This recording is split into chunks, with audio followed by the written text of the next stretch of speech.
ina. Hindi, ikakat ko yun. Sige. Ikakat. Hindi ko sila na-explain. Okay. Sige, welcome. I'll cut this part. Okay, welcome guys. Episode 46 na tayo sa Spot Pinoy. Wow, dami na. Kaya nga Dami na. Ang dami na. Ano, sino mag-i-intro ng ating guest? Ito, Go, Mark. Okay. Marami nagre-request dito. Inuulan ako ng maraming message yan. Totoo? Talagang gustong-gusto nilang interviewin natin yung guest natin ngayon, si April and Jim. Yan. Or ang vlog nila ay April in Canada. Wait, meron ako niyan eh. Meron ako nito. Parang by the way, pinunta ko na yung nila, Facebook no? page ninyo, no? Okay, eto, sundan ninyo. Eto muna ang kanilang Facebook page. Ayan, April in Canada. At ang kanilang YouTube channel. Yan, April in Canada, Pinoy Canada Vlogs. Okay. Yan na. Mag-request na. Ba't kaya sila in demand? Marami nagme-message sa akin eh. Sa Spot Pinoy pala, sa Spot Pinoy na yun, interviewin daw natin ng April in Canada. Yan. Hindi ko alam kung mabilis lang talaga yung panahon o mabilis talaga yung naging proseso ng pagka-PR nila. Kasi parang kailan lang napapanood ko sila is yung kararating lang nila sa Canada. Tapos wala pa silang baby. Yung ganon. Tapos yun nga, bigla mo lang nalaman, PR sila. Diba? Galing silang, sige, umpisahin natin kung saan sila. Yun. Okay, they came from Dubai, both of them, yung mag-asawa. Sige, so what were you guys doing in Dubai? Yes, so galing kami sa Dubai, no? We worked there for almost 8 years.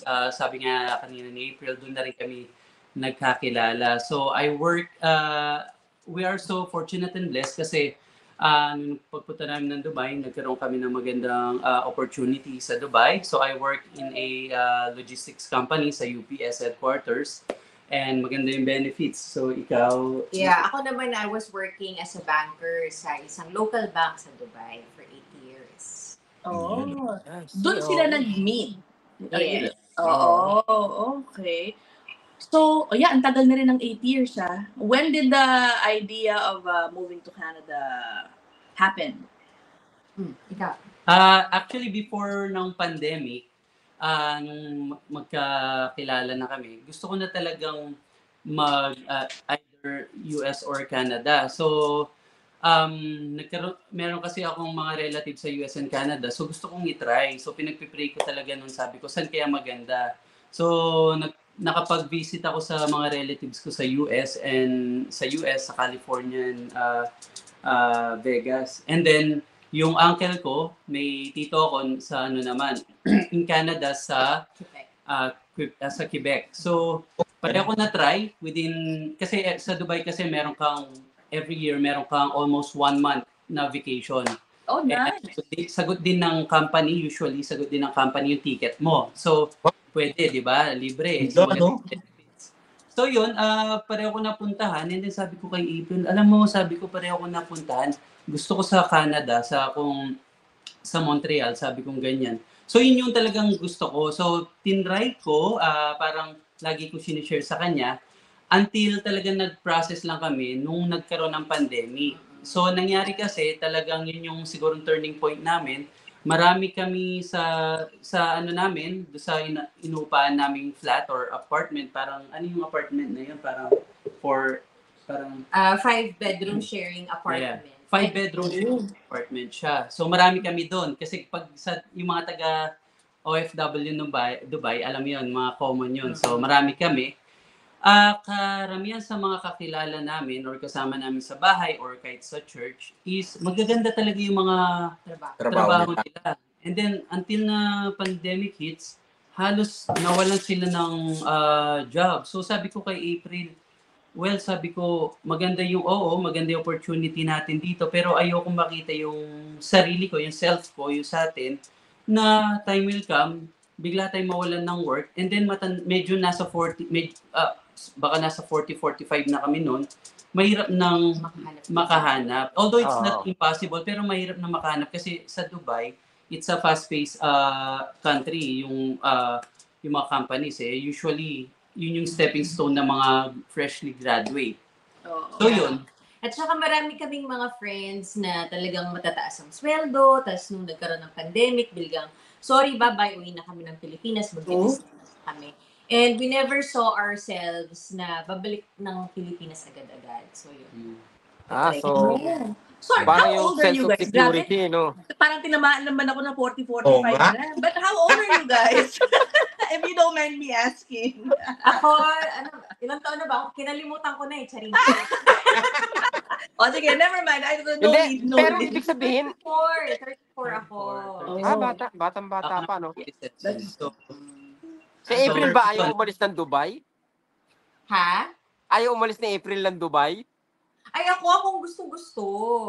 Ay, gusto you mo wanted rin, rin. Yeah. Okay. Tapos si Jim, he had a pause for a moment because there's a lot of circumstances sa family finances. So, he had to stop. And then, ako naman yung parang porsigido. So, nangyari, tinago ko sa kanya.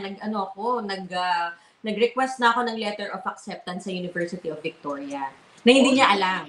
Okay. Nung lumabas na, sabi ko, uy, punta na tayo ng Canada.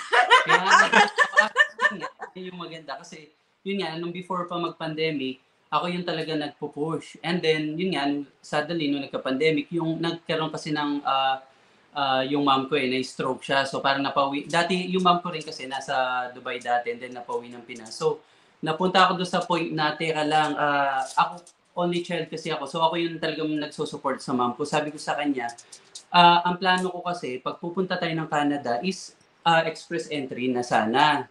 Para may pwede na tayo maghanap agad ng work doon.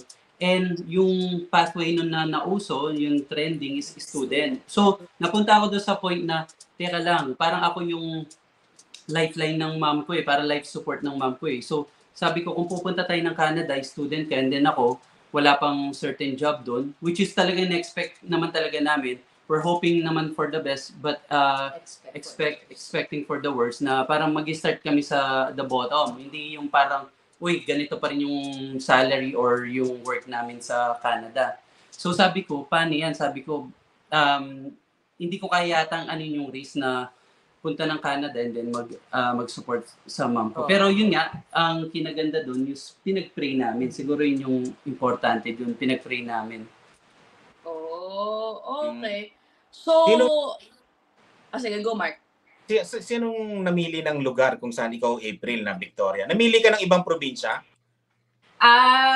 So marami kaming options na pinag-isipan. Una, Alberta, Manitoba, yung mga Saskatchewan, yung mga maritime provinces. Kasi doon daw madali ma-PR, ganyan. And then, sabi ko, teka lang, kababayad ko lang ng loans, kababayad ko lang ng credit card, so pwede na akong umalis, pero konti lang yung ipon ko. Sabi ko ganyan. So, kailangan mag-isip ako or makaharap ako ng school na yung baon ko, at least, meron na akong ready pangbayad ng tuition fee. Kesa, hanapin ko pa yung pang tuition fee. Yeah. Mahirap Kasi yun. yung mga school sa Alberta, Manitoba, like ganyan, ang tuition fee nila is 20, 40, gumaganyan pa 40,000 Canadian dollars. Talaga? Para A year? makagraduate ka. Sa University of Victoria, 17,000 Canadian dollars lang, graduate ka na. So sabi ko, yung tamang-tama yung naipon kong savings, pwede na akong makabayad. At least yun, safe na. So, yung monthly namin kikitain sa aking part-time job at sa kanyang full-time job, pwede na namin pagbuhay at pangpadala sa Pilipinas. So, yun, University of Victoria, school ang una kong inisip. And then, weather. At saka, meron kaming nakilala namin way back 2008. Like, 4 years before tayo magpunta ng Canada. Nakilala lang namin sila para nag-tour kami.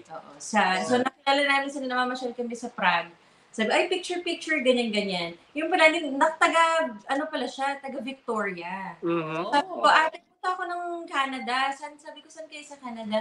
Bakit? Ganyan-ganyan. Sabi ko, mag-student ako, mag-aaral ako sa UVic. Sabi niya, oh my God, that's few minutes away from my house. Sabi talaga, sabi sa laki-laki ng Canada.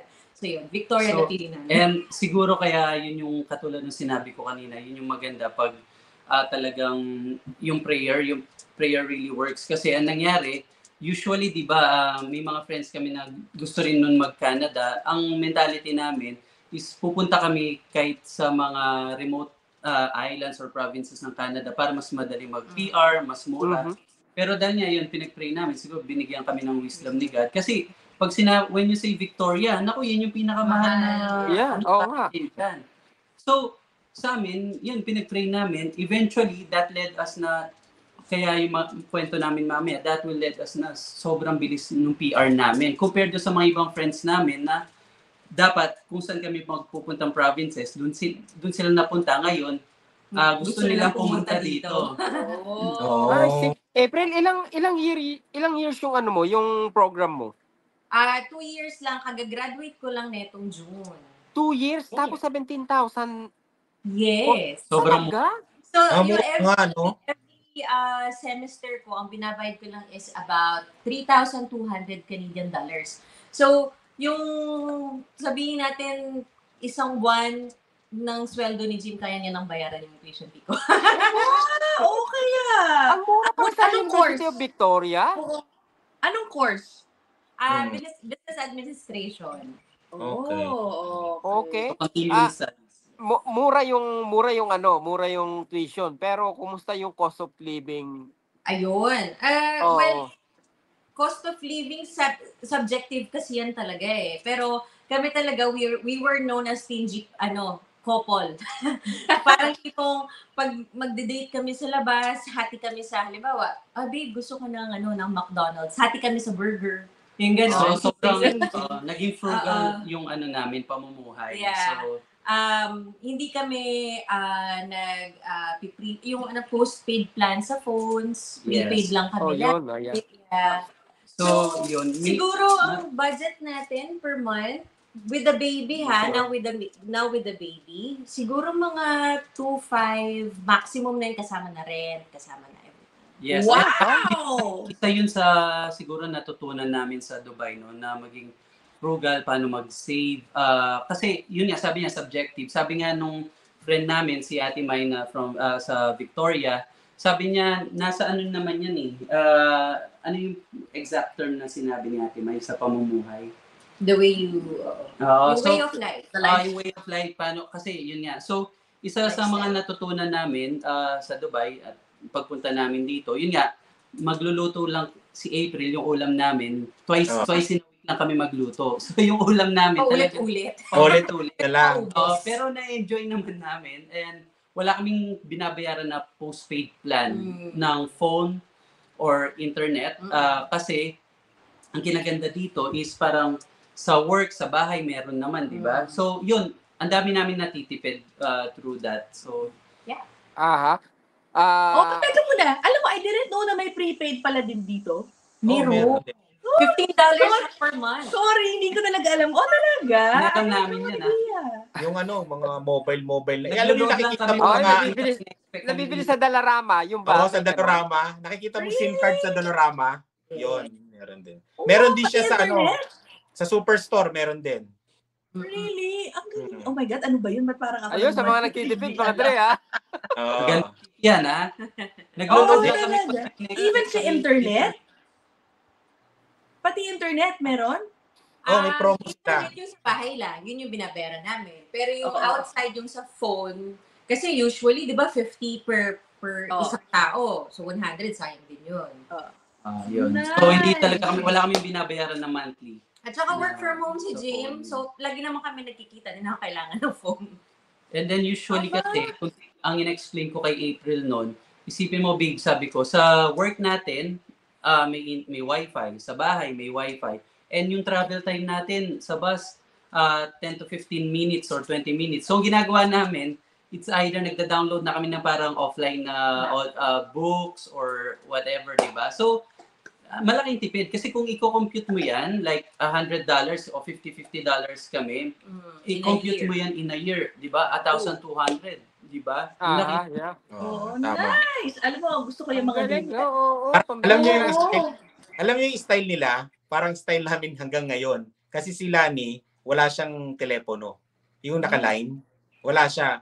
Pag yung mga ginagamit niya sa mga nagpi-fill up ng mga pag-telepono ko lang. Kasi hindi rin naman niya ginagamit daw eh. Kaya wala siyang line.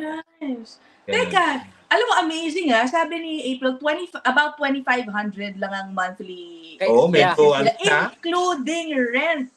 Including Okay. rent. Sorry. If you're fine with sharing with us, how much of that goes to rent? So, 1,250. Right now, we're renting a 2-bedroom apartment. Pero meron kasi kaming ka-share. Couple din. Yeah. So, kami yung nasa master's bedroom and then they have their own washroom. So, common of course yung living room at saka yung kitchen. And usually, wala rin sila sa bahay kasi nagpa-part-time sila. So, parang typically, parang kami-kami na lang din talaga dito sa bahay. So, 1,250 goes to our rent. Tapos, yung electricity utilities and wifi, siguro additional 100. So, tipid talaga. Okay din pala. Akala ko, I thought maybe your rent was almost 2,000 or something. Baka gumanon. Grabe na yun, Ina. Pasok talaga. Okay. Pero Pero nga, malaki yung natitipid sa let's say, sa internet. Pero ito ang tanong, dahil nga PR na kayo, ngayon, inisip nyo ba na, let's say, kumuha ng sasakyan anytime soon? Consider nyo ba yan? So, maganda yung question na yan, no? Kasi yun nga rin isa pa sa mga sa vlog namin. Siguro, natanong nyo kanina, no? Bakit ang daming, yung mga nag-subscribe sa amin, sa ang sinasabi nila lagi sa comment namin na yung siguro nagugustuhan nila yung positive outlook namin sa life, lagi, tsaka yun yung pagtitipid.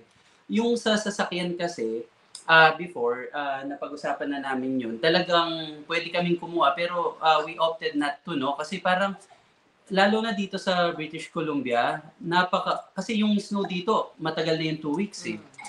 And bike-friendly siya. So sabi ko kay April, ako, after ko sa mga work ko, no, pag-hap ko ng mga work ko, nagbabike lang ako. So, kaya, di ba, sobrang laking tipid.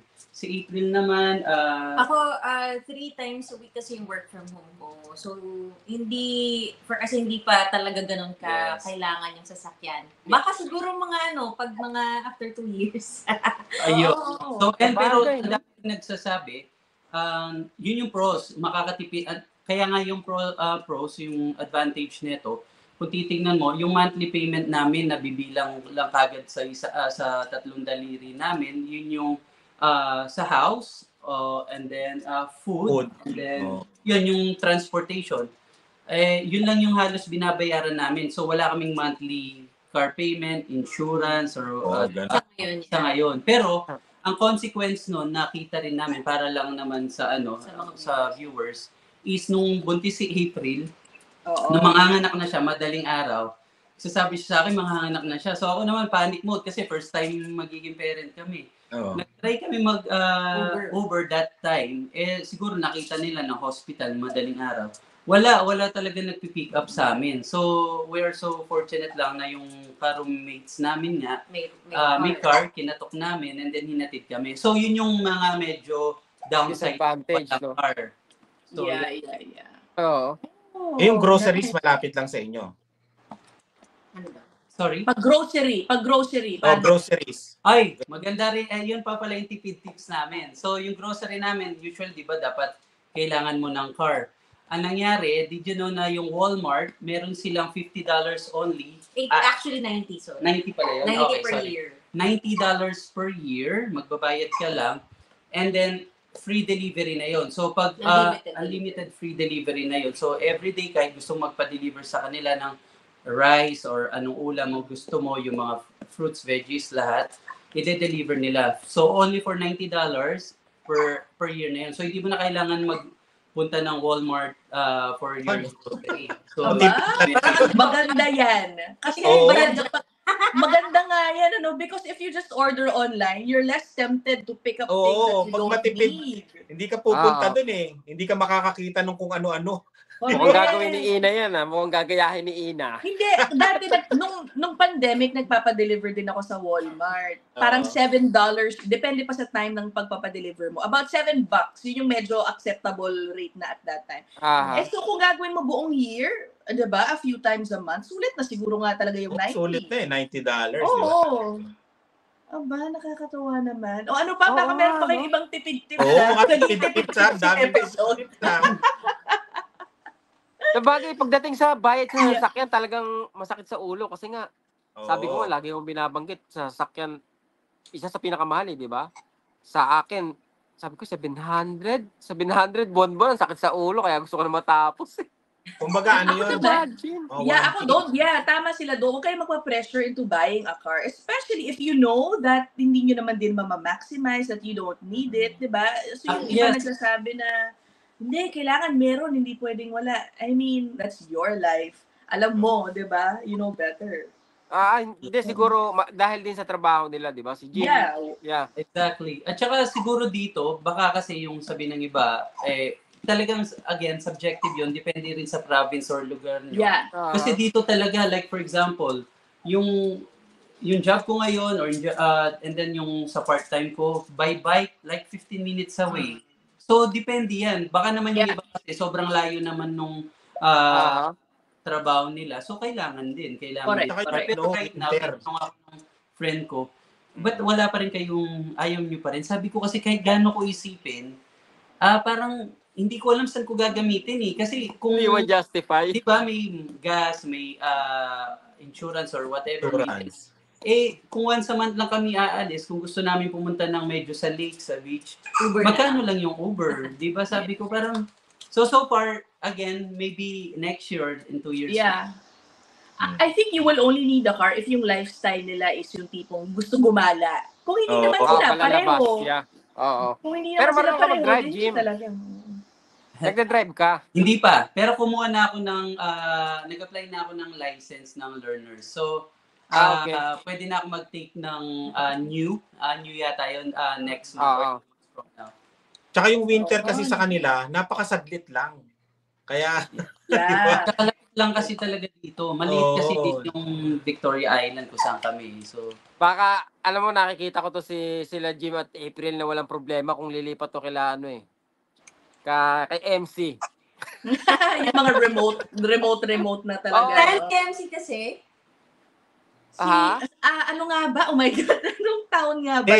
Parang wala pang 500 yung tao dun sa kanilang ano ba siya, Victoria, pero nasa north taas daw sila. North Vancouver yata, sabi parang ganun. Vancouver ba? Parang north na sila daw. Tapos isa lang yung Pilipinong kasama niya doon, hindi pa niya nami-meet or na-meet niya or something, basta parang hindi sila nagkikita. Hindi, ganun nga, kasi nga, bagay, tumutugma rin sa trabaho niya kasi, di ba, online din lang yun. Online din kasi. Yeah, oo. But ako, I'm curious, is there something that you guys naman are more than willing to splurge on naman? Meron ba kayo ding mga pinag-iipunan? That's why you're, yeah. So, ikaw na mag-share. Siguro pag doon muna ako sa small things. Siguro yung pinag-ipunan lang namin yung memories with our kids. So, at least once in a year, travel kami somewhere, ganon. Para, ayun, ma-relax din, unwind. Yes. Uwi sa Pilipinas perhaps, ganyan.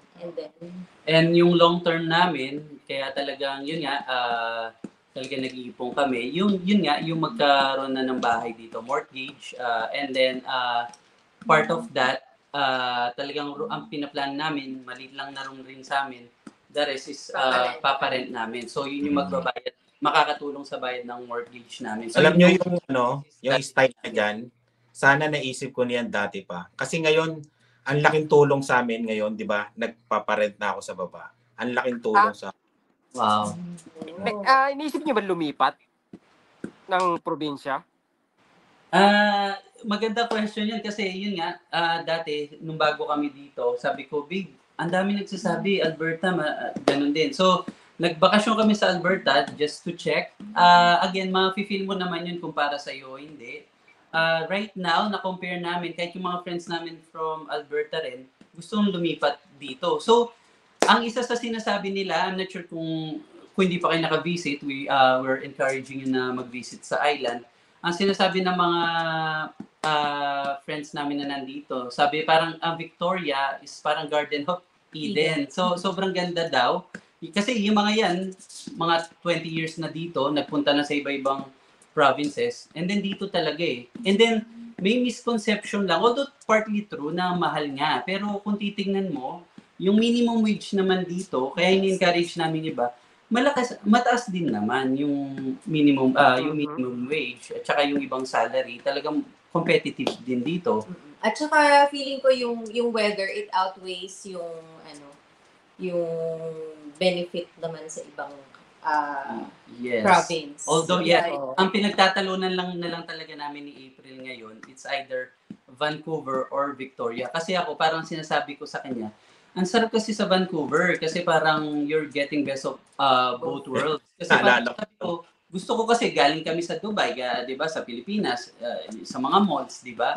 So parang gusto ko rin may parang city life. Dito ang downside lang sa Victoria dahil island naman, masyado maliit yung downtown. So, 'di ba? So, 'yun. Teka, hindi pala natin napag-usapan. So, how was the transition pala, especially sa mga naging unang trabaho ninyo dito? Kasi nga, you guys had, good jobs in Dubai. You like what you did there. O pagdating nyo sa Canada, kamusta yung first few months ninyo? Anong trabaho? Nasa airport pa lang kami ng Dubai. Sabi namin, kahit anong trabaho. As in, kahit anong trabaho talaga. Yun yung maganda. And then, pagdating namin dito, parang medyo, slightly ako as a student, nahirapan ako maghanap ng trabaho because they wanted the full-time employee. Yeah. And during that time, medyo nag-a-adjust pa ako sa school kasi syempre, ang tagal ko ng out of school. So, sabi ni Jim, huwag ka muna mag-work kasi kasuin mo muna yung mental health mo, kung paano ka mag-a-adjust sa school and everything. Nagbabayad tayo, sulitin mo. So, 3 months akong hindi nag-work. And then, sabi niya, i-push through mo yung pagiging bankera mo sa Dubai. So, sabi niya, wag ka munang mag-apply ng kahit ano. Ang i-pursue mo, tumutok ka sa pagsasubmit ng mga application sa bangko. And then yun, on my 4th month, nakuha ko as a teller naman sa TD Bank. Oh, nice! So, it was a great, paghihintay. It was worth it. Ayun.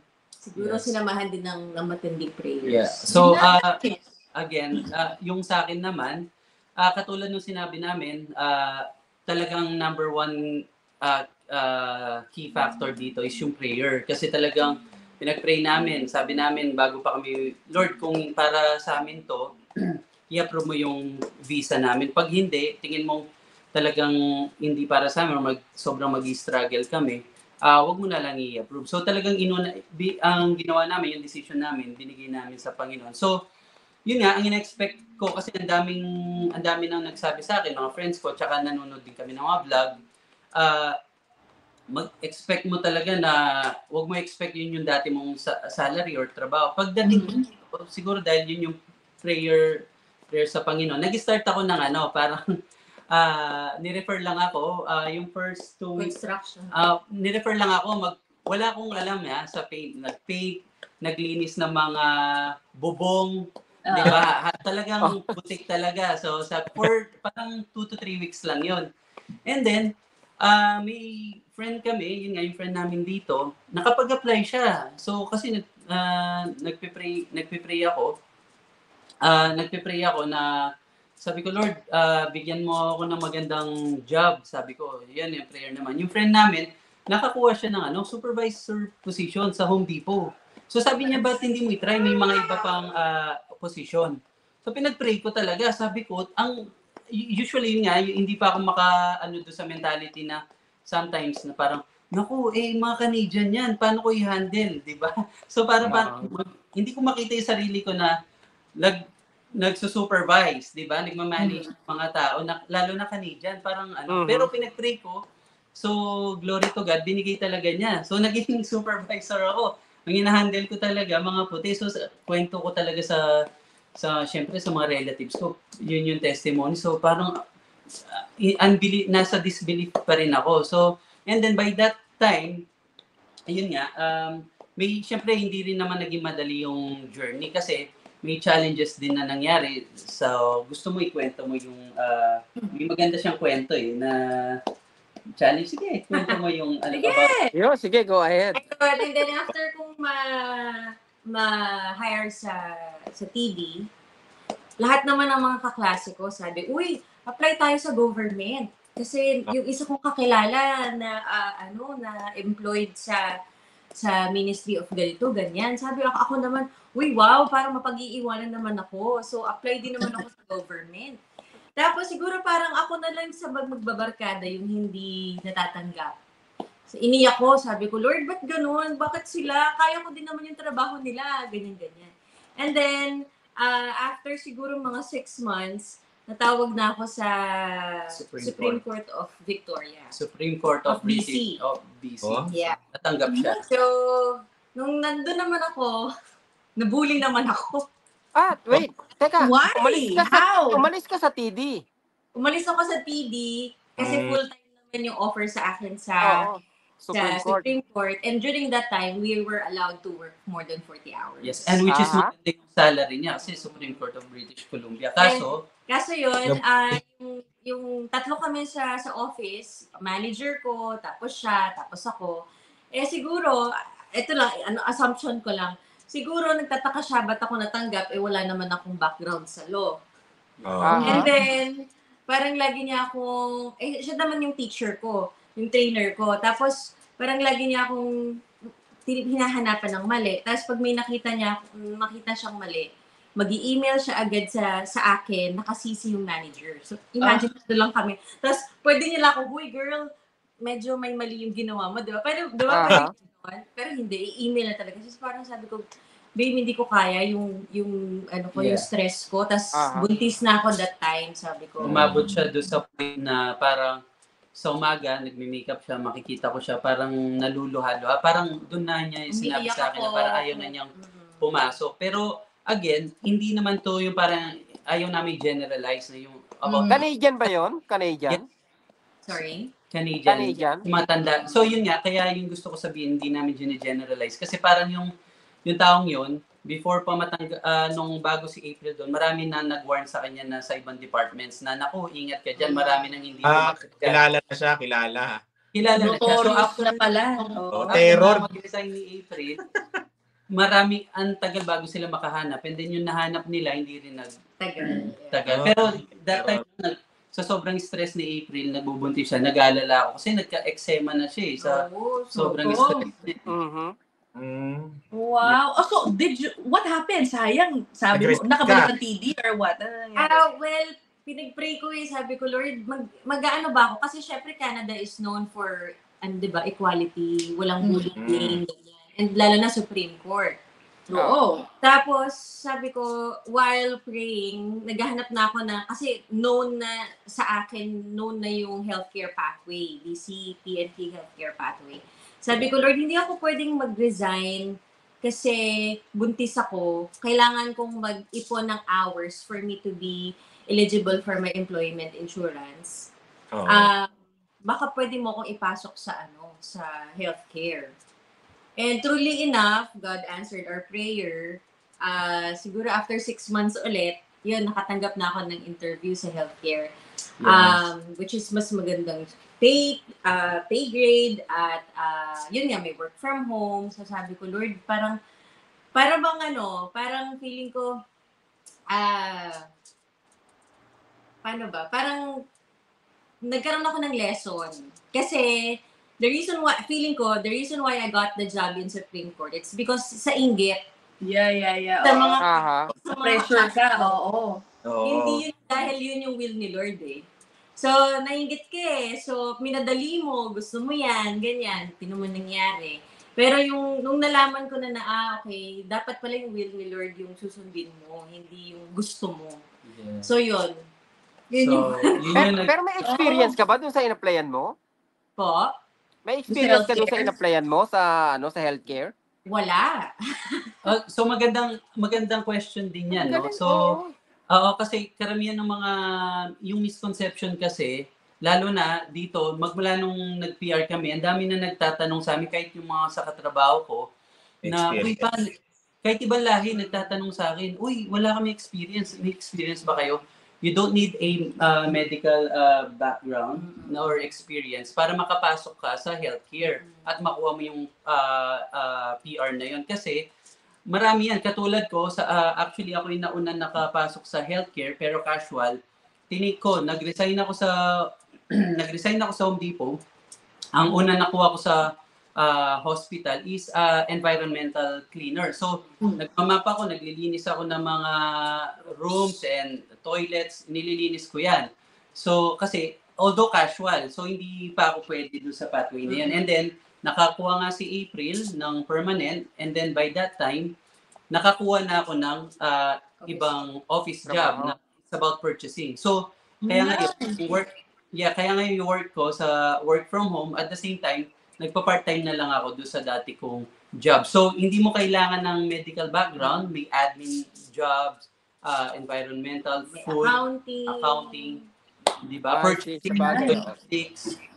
But I must say, pero parang talagang malakas sila kay Lord. Parang yung shift nila from one job to the next just came.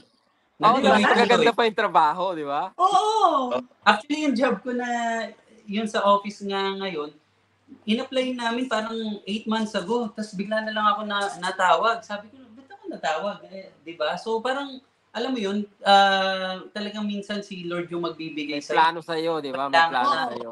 At the right give it at the right time, talaga. Oo. Yung trabaho mo, April, yun, sa office din nung in-applyan mo? Yes, correct. Admin assistant ako ng mga surgeons. Oh. Nice! O, diba? Without prior experience, O, diba? Oo nga naman, why not? Sa bagay, wala namang mawawala talaga if you just apply, diba? Apply lang.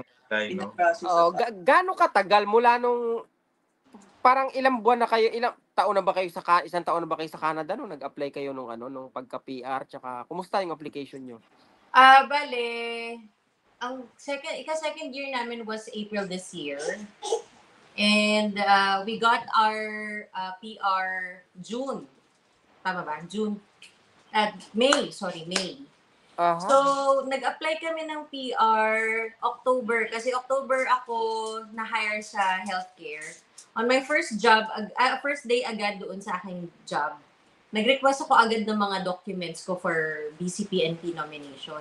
Ganun ka supportive ang healthcare. Meron talagang designated office sa HR department na, okay, sino yung mga yung DPR? Kailangan ng BCPNP nomination. So, bigay yung lahat ng documents na kailangan nila. Wow. Within just a matter of 2 or 3 days. 3 days.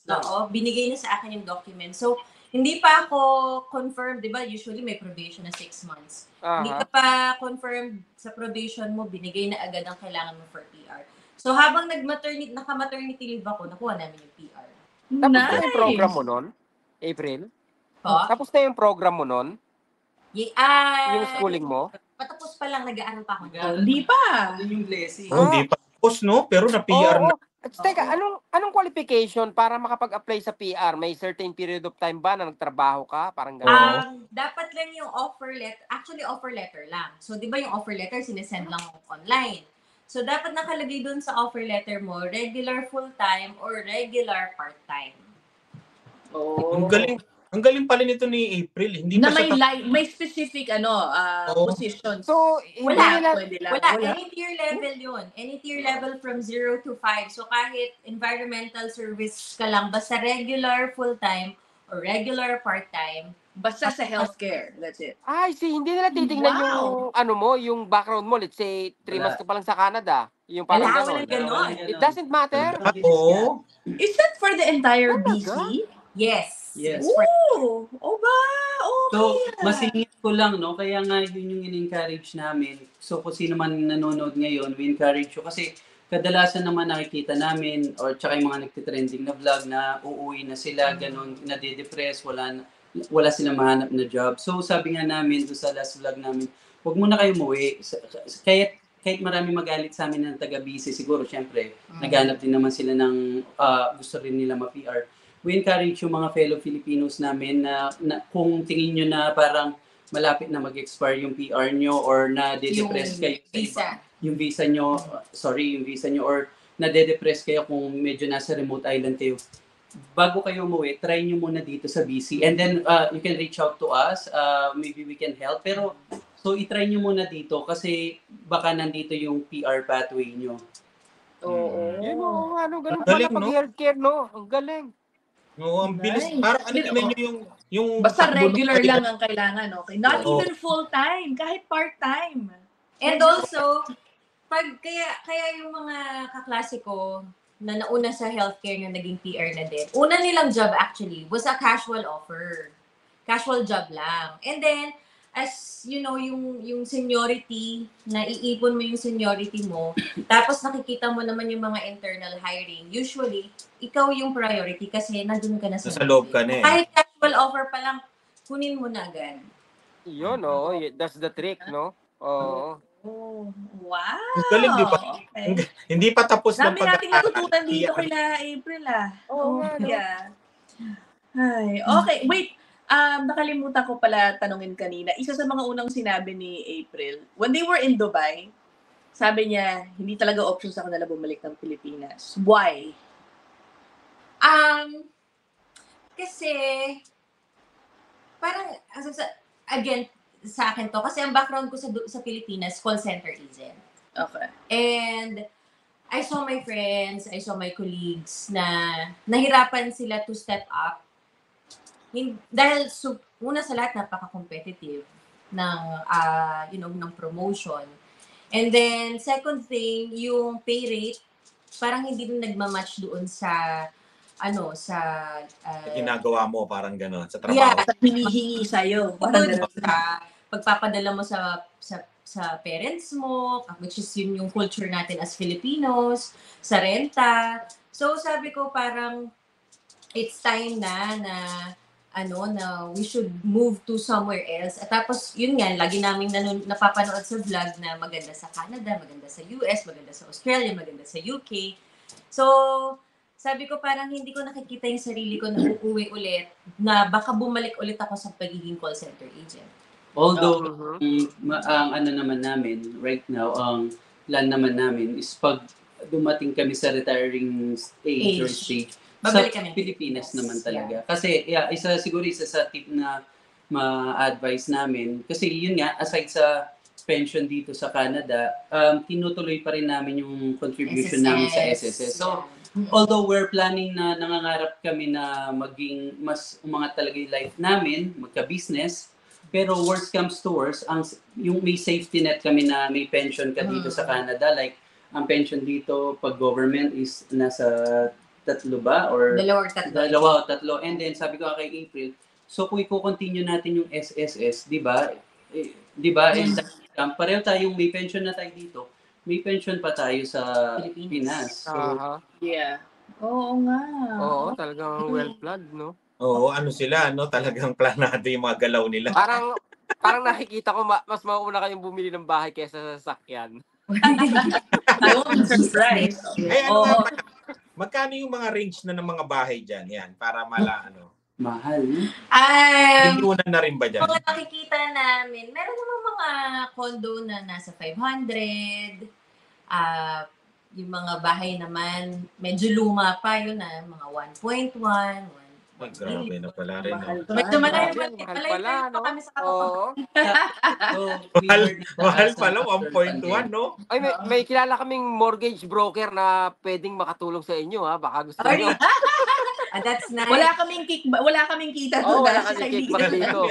Ano Pwede lang ba kasi... yun kahit hindi sa DC? Oo. Yeah, Canada-wide. Canada-wide sila. Canada-wide. So, nakasave yan dito. Ate Susan. Sige. Ayan. Kasi, yan, parang sabi nila, kaya siya nag-resign sa RBC kasi nga daw, may offer yung RBC, kaya lang, hindi matanggap ng client. So, ibig sabihin nun, doon na lang ba natatapos yun? Diba? So, ginawa niya, umalis siya sa RBC, nagbukas siya ng sarili niya para i-connect yung tao kung saan. To different types of letter. Oo. Wow. Kung saan ang bilis sa inyo. Nasingit mo, yan Ate Susan, Kuya Puto, Naisingit. Hindi, maganda kasi, di ba? Yeah, totoo. Oo. Yun. Si Jim pala, di ba pinagpilian nila US, Canada? What was it in Canada that you like more than US? Siguro sa US, again, ang US, siguro katumbas na ng more than 40 na Philippines, no? So hindi ko masasabi na ang late lang na napunta ko. So although nagpunta ako sa California and Vegas, sabi ko kay April, parang wala doon talaga yung heart mo eh. Ewan ko, na-feel ko na. And then nung nasa Canada, ang nakita ko kasi sa Canada, yung sabi ko, parang sobrang safe. Tapos sabi ko, ang gustong-gusto ko kasi doon, kahit saan ka magpunta, sabi ko sa kanya, may sidewalk. Tapos nakikita ko yung mga bata, like mga 6 or 10 years old. Iba-ibang mga nationality, sabay-sabay silang pumupunta, naglalakad sa school. So, sabi ko parang, wow, parang safe, relax. Sabi ko parang ito yung gusto ko na yun lang yung na-feel ko. Yeah. Oo. Ay, okay. Sabagay, marami nagsasabi, no? Na mas safe daw Pero sa ang galing atin. talaga, no? Hindi pa tapos sa school, hindi pa tapos mag-aral, PR na kaagad. Yes. Correct. Yung title niyan, magandang title, Ina. Ay, hindi namin Ito, natanong yung pangalan ng anak niyo. Ano pangalan ni baby? Zachary. Wow, sakto. Oh. Oh. Ayan, Canadian citizen na. Naunahan Isa, pa kayo. oo nga, nauna pa sa inyo. Unahan pa kayo. Are you vlogging about yung life as a mom raising a child here in Canada? Una, parang parang laro-laro lang. Sabi ko, try nga natin. So, ang aming goal was yung to show everybody yung what is it like to live in Canada as an international student. And now we're 3 na sa family.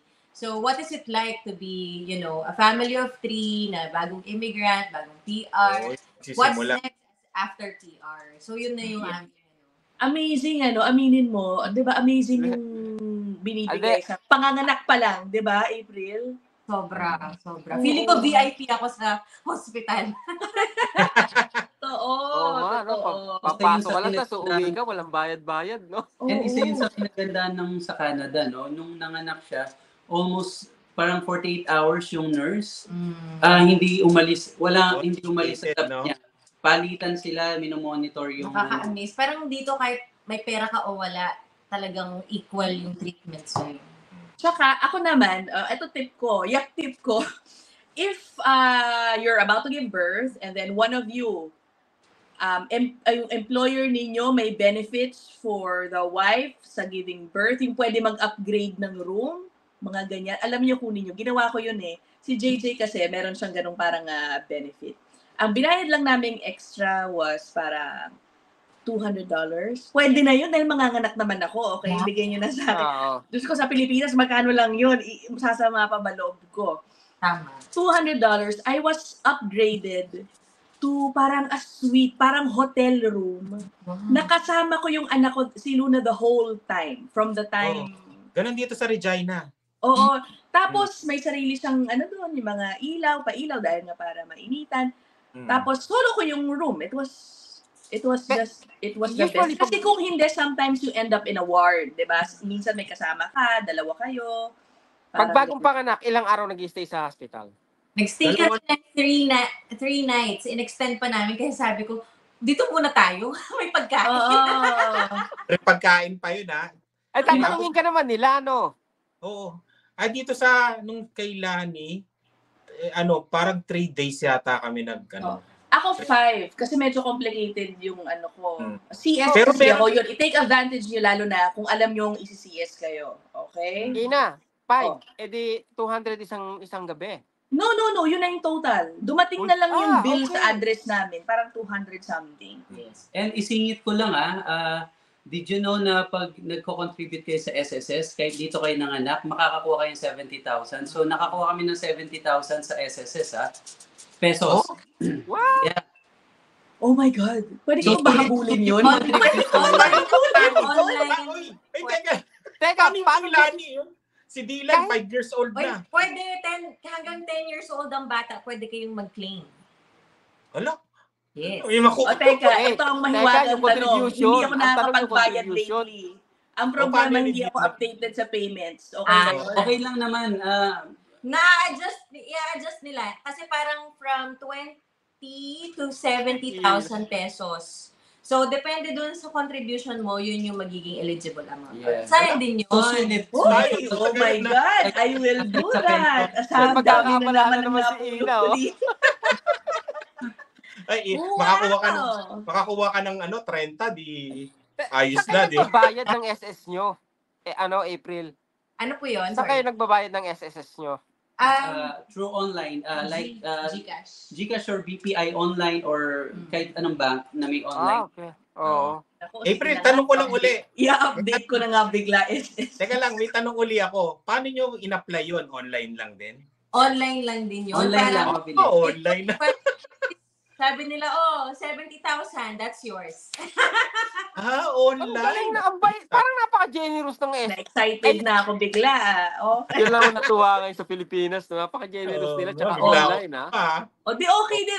May pakinabang. Dapat kunin na yan, di ba? Oo. Minsan lang eh. Sayang yun Actually, yung nilagay mo sa contribution mo, balik din sa'yo, di ba? Tapos, Teka, ano ba yung paternity or maternity?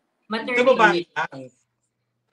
So it could be, wala si Sir Rice. Oy, babalik yan. Ayun. Okay.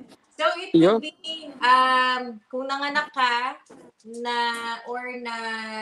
nakunan, or single mom, yan, mga eligible yan to get SSS. Nandun naman siguro yung record mo kasi may SS number ka, di ba? Yes, oo. So parang ang requirement lang is your passport at saka kung dito ka sa Canada, of course, nanganak, yung birth certificate. Yun lang. Yun lang, birth certificate ni Dylan. Ba, makaka-30 yata sila ni nang wala Baka $1,000, baka $1,000 per mark, ha?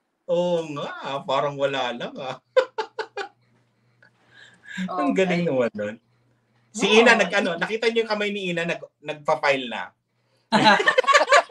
Wala, mapipilit. Parang gusto ko i-update ko na lang muna din yung SSS ko and then I'll request for that kung ano man yun. Kasi it's about time. Sobrang hindi rin ako updated sa payments ko sa totoo lang. So, Paano yun, Ina, sa'yo malaki yung nihuhulog mo kasi maganda yung trabaho mo sa Pinas. Maximum ako dati. Hindi ko alam. Magkano ba yung maximum, Ina? Pero hindi ko naman maalala. Pero basta maximum ako. Malamang maximum to si Ina. Magkano nasa ba? 3 to 3-4 na, oo.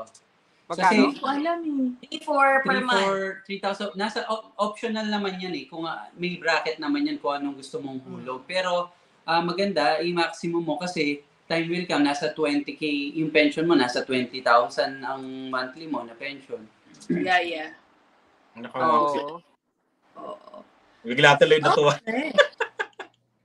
That's good. Okay. O, di ba?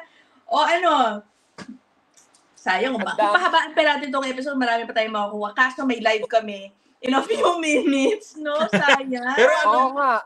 Pambira, ang dami Magaling namin talaga natutunan yung sa inyo mag-asawa, no? Hindi, alam mo, naalala ko, Mark, dati, yung napag-usapan natin yung vlog nila, parang, tingnan mo itong mag-asawa, di ba? Bagong vlogger lang sila, oh. Wala nga silang thumbnail, eh. Pero tingnan mo yung views. Oo, kasi nga yun yung gusto ng tao sa kanila kasi kaya marami rin nagre-request. Kung baga raw eh. Kung ano lang yung ginagawa nila. May ganyang nagbablog dati sa Winnipeg, yung style nila. Parehas din sa kanila, nagkaanak na rin, pero tumigil sila sa pagbablog. Yung parang Chris and Tricks. Ganyan din yung style nila dati na talagang nagsimula sa umpisa hanggang sa tumigil na sila. Yan. Kaya maganda yung sana tuloy-tuloy nyo yung pagbablog nyo April para makita ng mga tao kung paano yung pagsisimula ng yung bagong pamilya sa Canada. Yan, maganda yan. And siguro yung finale na advice namin para sa mga bagong or nagpa-plan na pumunta dito, just make sure aside sa prayer, once na makapag-land na kayo dito sa Canada, hanap kayo ng church community kasi malaking tulong ng church community. Aside sa pagpipray ko, you'll never know kung sino makakatulong sa'yo magpapasok sa inyo ng word. So, malaking tulong yung church community. Kahit sa Dubai, lalo na yung about depression. Kasi kahit na dito, sabi ko nga kay April nung bago kami, ganda ng weather. Pero may something minsan sa weather. Kasi naalala ko na mag-winter, out of nowhere, naglalakad ako papuntang work. Naramdaman ko na lang, parang bigla ako may naramdaman na lungkot. Sobrang parang na-depress ako. Pero parang 3 days yun. Pero yun nga, siguro part yun ng weather. Pero iba pa rin, kaya iba yung may, may Filipino community ka. Kasi yan, once a week, pwede kayong mag-attend ng aside sa church. May group fellowship kayo. So nakaka-uplift, encourage yan. So, kailangan ng kaibigan dito. Hey, that's a good combination, di ba? Prayers at pagtitipid. Hindi, magaling sila eh. Ano yung style na ginagawa nyo pag nagluluto kayo, April? Pag nagluto ka, ano yan? Dinidivide mo yon na lagayan? Oo. Tapos kailangan yung mga na-divide mo, ilagay mo agad sa ref para tumagal siya. So, yun. Ganun. Yeah, kumakain ka. Pero pag tinignan mo sila, parang magastos sila, no? Oh, yung style. Oo, di ba? Ang mayaman yung parang social, di ba? Parang mayaman. Social.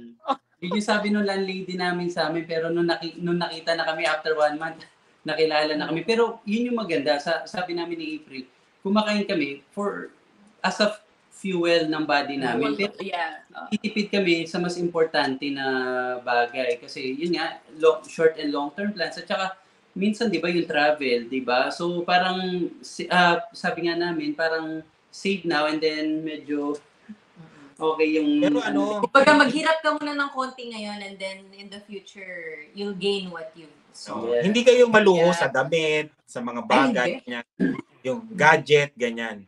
Wala. Kasi parang na-realize, dati nung nasa Dubai ako, parang, kailangan, mura yung mga luxury items doon. Nung nagpunta ako dito, sinuot ko yung mga luxury items ko, pinagtitinginan ako ng tao. Binenta na lang namin. Pinagbebenta ko na lang. Actually, mga damit namin, way back sa Dubai pa to eh. Correct. Alam mo, totoo yan. Ako, I noticed, hindi masyado flashy. Diba? Yung mga tao dito sa Canada. Yung mga branded. Pero tuloy dying hard ako noon. So sabi ko, benta ko na lang. Mga pupunta ko kunyari ng Walmart, naka Louis Vuitton, parang ganon. Oo. Ganon ako kayabang dati. Ibig sabihin dati, April, maluho ka. Na-humble ako ng Canada. Pero sa Dubai, pag that's good, ganon yung mga Dubai kasi lahat ng tao doon, kailangan, halos lahat, lalo ng mga Filipinos. Ang mura ng luxury items, kailangan meron kang ganito, ganyan, merong Gucci si ganyan, nakaganyan, ay, okay, ganyan. Tapos may credit card, swipe, okay, installment plan, ganyan, okay. Alam mo, mas lola nyo. Mas matatanggap ko pa na sa Dubai. At least, I'm assuming, mga kababayan natin there are earning a little better than the people back in the Philippines, halimbawa. Pero matindi dyan, sa Pilipinas, ganoon din ang kultura. Akala mo talaga, daan libo ang kinikita para bili ng latest iPhone, swipe, bili ng di ba? Grabe, no? Dito hindi masyado. Dito kasi yung pressure, kumbaga. Dito yung pressure ng cellphone, parang wala lang kasi lahat dito, pwede kang kumuha eh. Sa Pilipinas, di ba, yun, kailangan mo talagang bilhin yung iPhone eh. Dito yung iPhone, parang wala lang eh, di ba? Tangan mo lang. Saka yung mga branded nga dito, hindi masyado. Saka isa pa yung storage. Ayoko nang masyadong cluttered na cabinet. Tinan mo. Dalawa-tatlo lang, okay na yun. Itong mga to, kalahati nito, tatapon ko na lang din. Ay, nako. Okay. Oy, thank you so much, April and Jim. Sobrang dami namin ng mga pa. Grabe. Follow nyo ito, wait. Labas ulit natin. Ayan, April and Karen. Iba pa itsura ni Jim dito, ito lang to, Nice. Okay. Nadaan ng araw. Ito mo na baby. Talagang dalawa pa sila dito.